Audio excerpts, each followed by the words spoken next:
자, 오늘의 생각열기 유전자 지도란 과연 무엇일까요? 자, 한 생물이 가지고 있는 모든 유전 정보를 정렬한 것이다. 그래서 이제 여러분들 과학 시간에 아마 배우셨을 겁니다. 이렇게 나선형처럼 이렇게 유전자들이 쫙 꽈배기처럼 틀고 있어요. 자, 그래서 이런 걸 DNA 염기 서열이라고 얘기를 하는데 아데닌, 타이민, 구아민, 사이토신으로 구성이 되어 있습니다. 2003년 인간의 유전자 지도가 완성이 돼요. 네, 완성이 됩니다. 유전자의 기능 및 발현에 관한 연구의 기초를 마련했다는 거죠. 아주 좋은 소식으로 들리기도 하지만 한편으로는 좀 걱정이 되기도 합니다. 자, 유전자 지도라는 것은 인간에 관련된 모든 것을 지도처럼 들여다볼 수 있다는 것이고요. 그리고 그 지도가 마음에 들지 않으면 바꿔서 다시 다른 지도로 만들 수도 있다는 겁니다.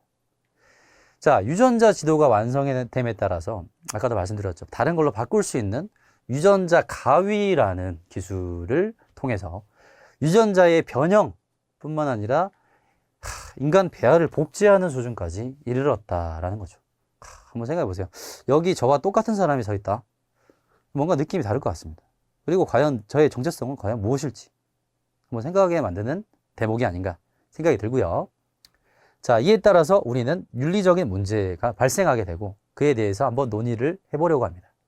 자, 여기서 사파를 한번 보시면 너 혹시 유전자 가위라는 말 들어봤니? 라고 얘기를 하고 있는데 아니, 유전자를 자르는 가위 같은 것은 아닐까? 이렇게 얘기를 하고 있는 거예요. 대다수의 반응이 이런 반응이 아닌가 생각이 됩니다. 과학을 잘 모르시는 분들은 유전자 가위가 뭘까? 가위랑 무슨 차이가 있을까? 뭐 이런 생각을 하게 될 건데 설명을 더 가게 되자면 맞아, 원하는 유전자를 찾아내서 자르는 기술이야 라고 얘기를 합니다.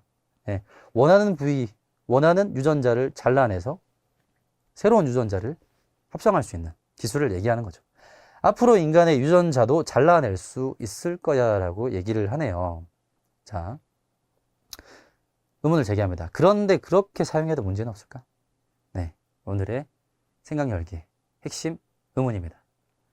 우리는 정말 유전자 가위를 실제 사용하는 가위처럼 사용해도 좋을까요?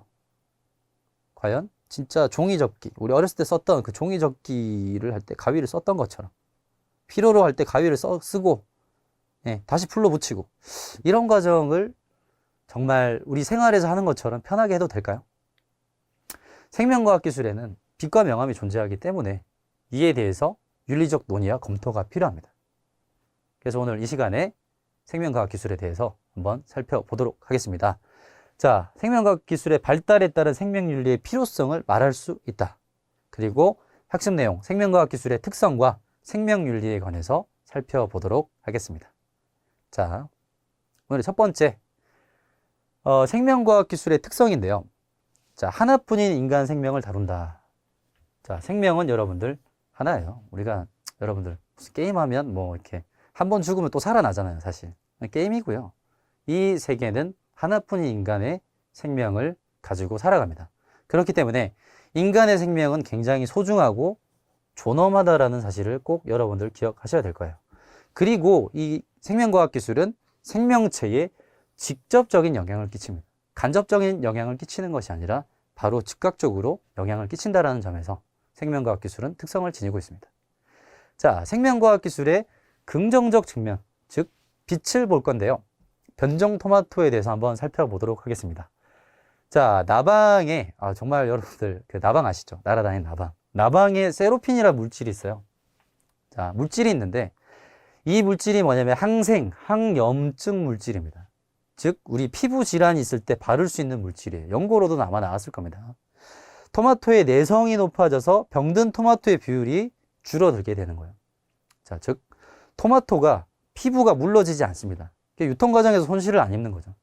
사실 토마토가 유통 과정에서 상당히 많이 손실을 입습니다. 왜냐하면 한쪽 부분이 물러지면 그 사이로 썩어 들어가기 때문이죠. 근데 나방의 세로핀의 물질이 토마토의 유통 과정에서 혁신적인 성과를 이루어내면서 토마토의 유통이 굉장히 쉬워졌습니다. 자, 그리고요, 유전자 변형 옥수수가 있습니다. 자, 옥수수 좋아하시나요, 여러분들? 자, 생명과학 기술의 부정적 측면인데요. 유전자 변형 옥수수에 대해서 얘기를 해드리겠습니다.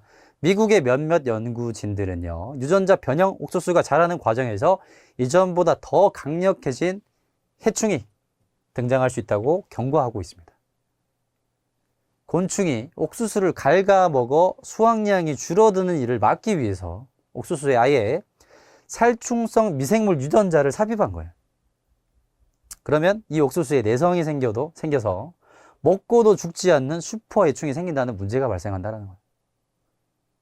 자, 그러면 이제 이와 비슷한 사례, 제초제를 뿌려도 죽지 않는 유전자 변형 농작물의 등장으로 웬만한 제초제에도 끄떡없는 슈퍼 잡초가 발생하고 있는 상황과 비슷하다는 거죠. 생명과학 기술은 누구라도 자신의 의도에 따라 자유롭게 사용할 수 있습니다. 하지만 생명체 유전자 교정을 가함으로써 인간의 생명과 삶에 직접적이고 커다란 영향을 줄 수 있기 때문이죠. 그래서 극히 제한적으로 활용되어야 한다라는 당위 명제를 이끌어낼 수 있습니다. 생명윤리의 의미는요, 생명을 책임 있게 다루는 것과 관련된 모든 경우에 대한 윤리적인 고려가 필요합니다. 생명과학 기술의 정당성과 한계를 성찰해 볼 건데요.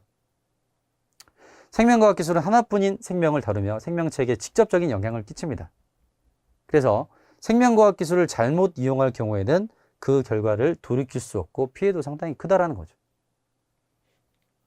그래서 생명의 존엄성에 대한 인식을 바탕으로 기술의 건전한 발전을 도모해야 합니다.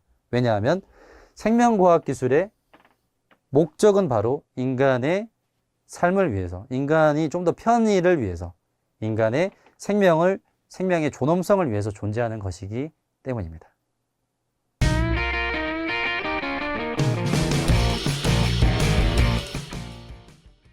생명과학 기술의 특성에 대한 요약 정리 한번 가보겠습니다. 하나뿐인 인간 생명을 다룬다. 생명체에 직접적인 영향을 끼치기 때문에 생명과학 기술은 그 영향력과 파급력에 대해서 우리는 윤리적인 고려를 해봐야 된다는 거죠. 자, 그리고요.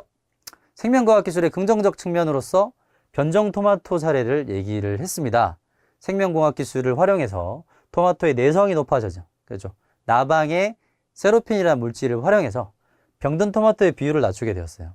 이에 대한 긍정적인 또 결과는 유통 과정에서 토마토의 손실을 적게 입힌다라는 겁니다. 유통의 혁명이라고 불리게 되었습니다. 자, 그리고요. 생명과학 기술의 부정적 측면이었어요. 자, 어떤 측면이었냐면 옥수수에 살충성 미생물 유전자를 삽입했습니다. 보기엔 좋아 보이지만 옥수수에 내성이 생겨서 먹고도 죽지 않는 어떤 해충, 슈퍼 해충이 등장했다라는 거죠. 끔찍합니다. 약을 뿌려도 죽지 않고 정말 이제 무서운 곤충이 돼버린 거죠. 자, 그리고 생명윤리는요, 생명을 책임있게 다루는 것과 관련된 모든 경우에 대한 윤리적 고려를 의미를 합니다. 그래서 생명과학 기술은 그 정당성과 한계를 성찰을 해야 됩니다. 그래야지 인간의 생명의 존엄성 및 생명과학 기술의 건전한 발전을 도모하는 데 필요하다는 거죠. 결국 생명과학 기술은 무엇을 위해서? 인간의 생명의 존엄성을 위해서 존재한다는 사실을 꼭 기억하셨으면 합니다.